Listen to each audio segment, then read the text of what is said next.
I'm actually at the Three Monkeys. It's actually a cafe,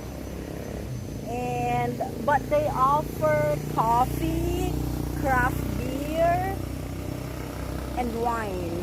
This is their signage. We'll be going in and check out what we can order.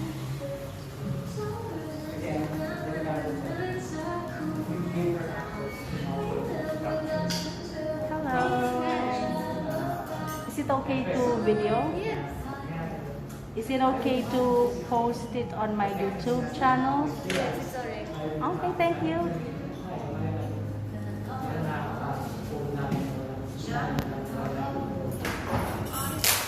So this is what they have. They have decadent chocolate cake, ube leche flan cake, and Oreo cheesecake.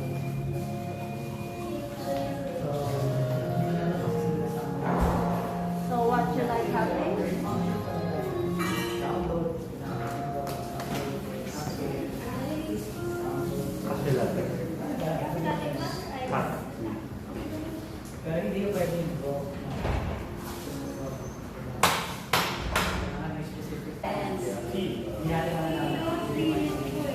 Wala din silang tea, pero may beer sila. Pero hindi na ako pwede mag-beer kasi nalasing na ako kagabi. I'm back. So, our order, they're there already. It's chocolate decadent cake. Just ordered water because they don't have decaf coffee. So, I just have this water and this is mine, right?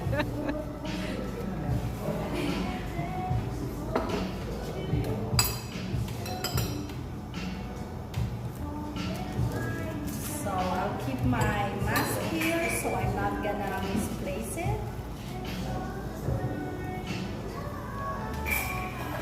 Let's see.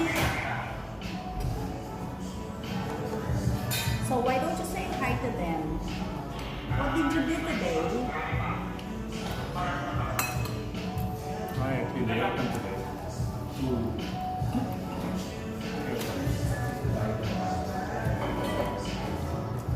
The filters? Yes. This is the closest place to our house. If we want to have coffee or something or to relax. It's how many minutes drive? 5 minutes. It's 5 minutes drive from our house. Later, I will take a video of the al fresco area. And you know what? This chocolate cake is really yummy. No wonder you got the bigger slice. I got the bigger slice. Because it's not sweet. Right? Do you agree? We were here. I actually paired it with a glass of beer.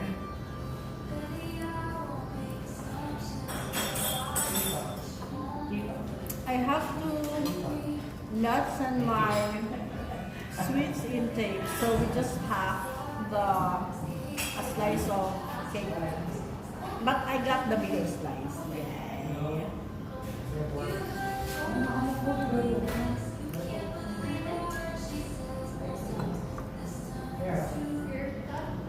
This is one of life's simple delights that you can enjoy.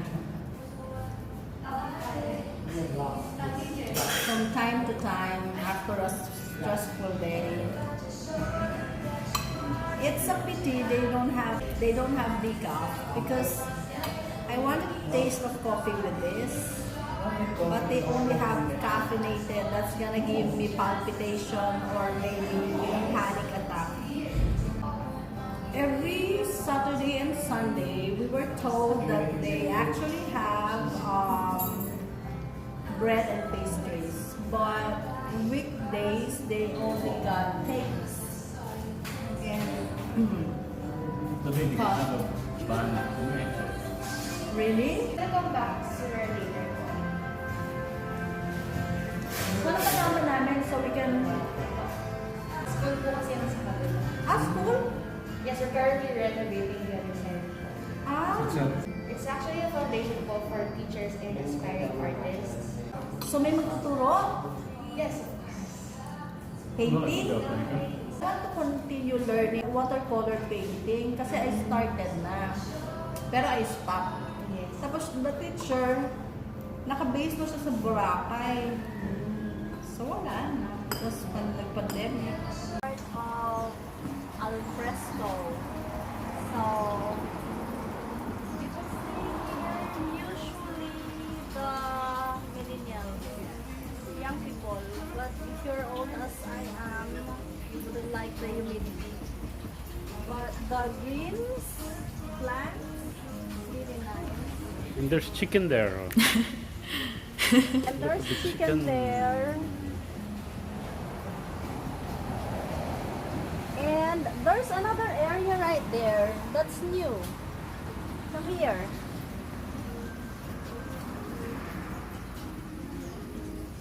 This area, they have they got 4 tables here.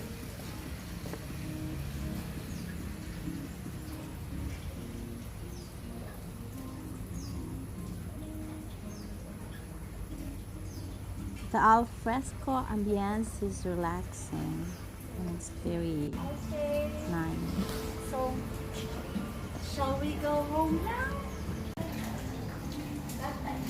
I have to go to the loo, and this is the way going to there. And you see that? It's a nice artwork. In there, I'm going to the loo. There. Okay, let's go. It's a 2-cubicle loo, and what's gonna catch your eyes here is another artwork. There. You see that? I think it's a cat.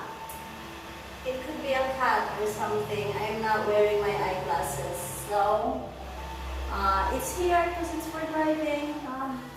Let me check.